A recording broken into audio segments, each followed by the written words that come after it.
Hi folks, and welcome back to the plot. Not starting today's video in the best of moods, and unfortunately, bad news. We had a spate of break-ins recently. Now, I've always been quite lucky when it comes to break-ins.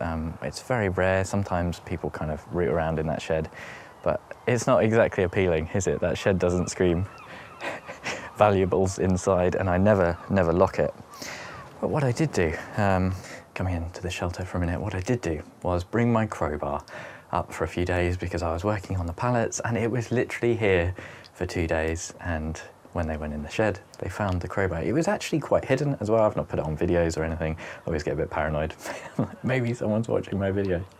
But no, none of that. They just so happened to find the crowbar, and then unfortunately, I'm fairly certain that they then used that to break into pretty much every shed on the plot. So I've just been feeling a bit lousy about it. I know it's not the end of the world. I don't think anyone's really had anything stolen. I've been chatting to lots of people about it. But you know, when you just feel like an idiot. Crowbars are expensive as well. I don't want to buy another crowbar. So yeah, I nearly didn't come up to the plot today. It's Saturday, and it was sort of one of those days where I was like, might just not do anything. But it's been a few days since the break-in, and I thought, you know what, let's just get out there, come up, and then find something to do. And I've already started the day with a small win that will hopefully make you laugh. For a little while, I've been meaning to bring up lots of the composted manure that's been sat in our front garden, and having just had some things stolen from the shed, I was like, well, I don't want it to get stolen out of the front garden. So I've brought lots of things up today. I've got all my tools, and this is a little win. For a long time, my wheelbarrow has been like shocking, just so structurally unsound. And look at this mending plate. Look at this for a botch fix.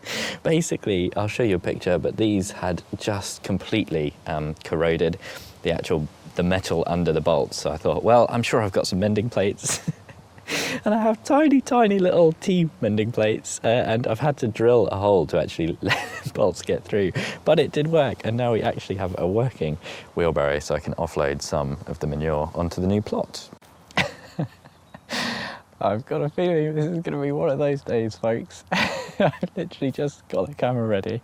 I was like, yeah, we'll get a nice little thing set up so I can film all the compost being delivered. And I was just walking back to the car, and what do I see? It was just a couple of days ago that I filmed a little plot tour where I said the pigeons and everything were at least leaving alone my perennial cabbages and brassicas. But I think that's just about ready. When spring warms up, it's going to have lots of nice new growth on it. Although the pigeons are leaving that one alone, which does make me wonder if it's the tastiest.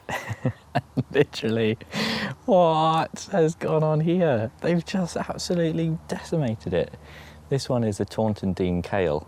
And I really thought, because it's been out of the net for weeks and weeks, I only netted my purple sprouting. I say netted, I mean literally chucked the net over it. Oh, for God's sake, it's so annoying.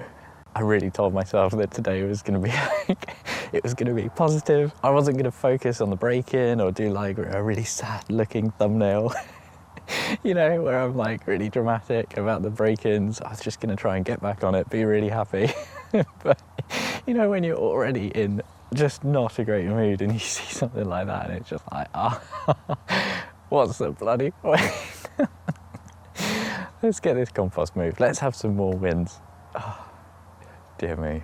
Oh, and you know what's really annoying? I've just had butterfly netting delivered a few days ago from Harrod Horticultural.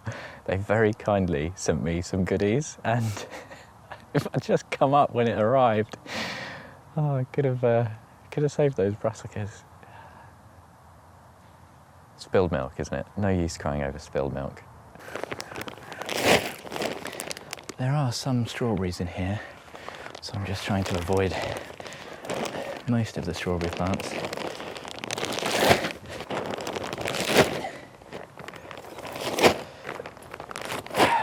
One other thing we do have is lots and lots of lovely cardboard.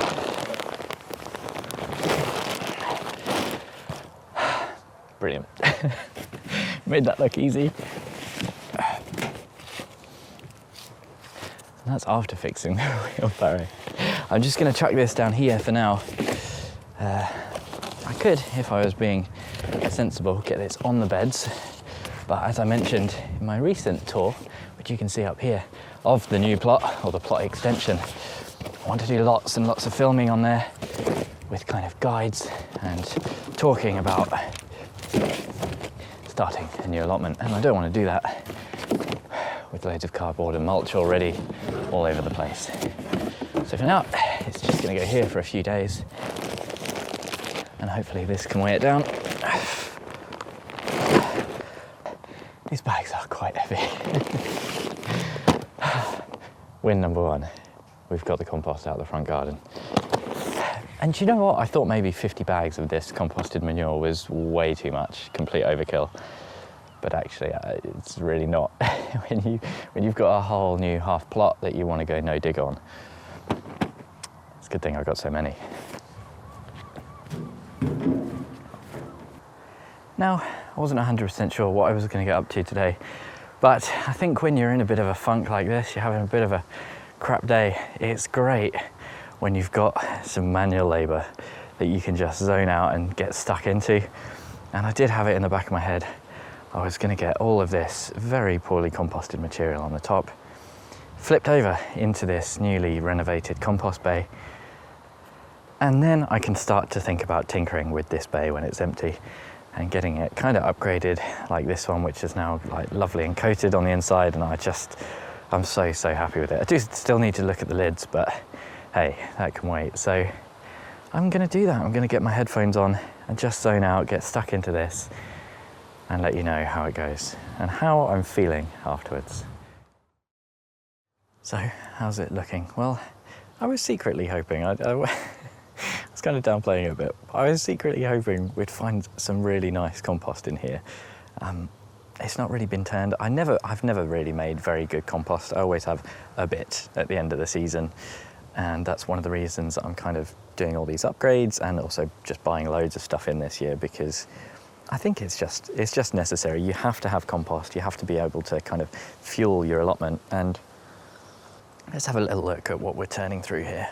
I've definitely gone through the worst of the stuff, which was right at the top, all the kind of dry, recent stuff. And what I'm finding in here, I think I've just got to the layer that is a mix of apple and wood chip, and it's just in dire need of turning. You get these patches like this, which are soaking wet. Normally this is where the worms are, they're enjoying the moisture. And then you just get another patch that is like this, which is bone dry. And it's just kind of browns that aren't really composting. So all of that just needs to be kind of mixed in and incorporated. And this is just what happens if you're a bit neglectful and you don't turn your compost. I've been really surprised at just how dry this is and how many browns there are. And really it's the apples. It's when I find these layers of apples here, that's definitely an apple at one point, which are really good. I mean, they're kind of fueling all the life in here. So it got to the point where I had to put the front on the bay, and we're about, I don't know, maybe a third full in here. And like I say, it's just a case of mixing up the wet and the dry, giving it quite a lot of water. That's why I've got the watering can out. And just down here, I'm occasionally finding the odd bit of really nice fluffy compost. And that is kind of, well, actually this is kind of mixed in with some stuff that isn't so good. But yeah, you get the picture. If I find any really nice stuff, I will put it just to one side. Definitely just one of those days, you know, where you're not really, you're just not on top of the world, you know.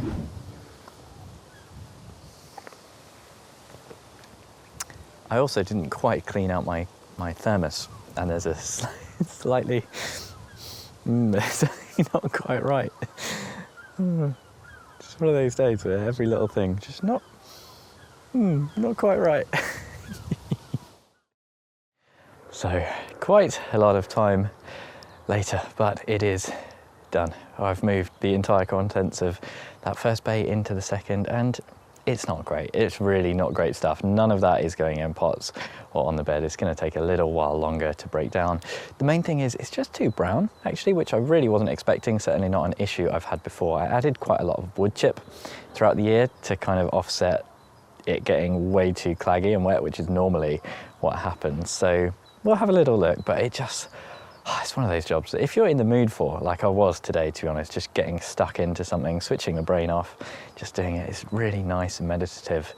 and really satisfying when it's done. I really do love having this new kind of compost setup. It's really, really cool. And you can see we've come up quite high, but it's just so, it's kind of dry. It's a dead snail shell. You know, really dry, kind of quite dusty. Loads and loads of kind of tall bits of grass, bits of, you know, stems of plants and all that kind of thing. So this is going to need a lot of greens, I think, and the main thing I'm going to need to really improve on, which I don't think I was doing, is mixing, you know, actually turning the compost in the bay. Quite often I do just do 1 or 2 big ones throughout the year where I switch from one bay to the next. And the next job is to get this kind of sorted out. You can see, I think this is in much worse condition than the one next door, much smaller slats. So I don't think it's got quite as much structure at the bottom, but that is definitely a job for another day. There is one more really nice little job for me to do while I'm up here today. I'm trying to reach for something blindly, a bit dangerous, and that is planting a few bulbs. If you want to know more about what bulbs these are and why I've got them, where I've got them from, you can watch that video here, but all that's left for me to do is to say an extra special thank you to my chili pepper tier patrons. Can I get this back in the greenhouse? Yes. Michael Ryan and Tony C. Smith. To everyone else, thank you ever so much for watching, and hopefully I'll see you again next time.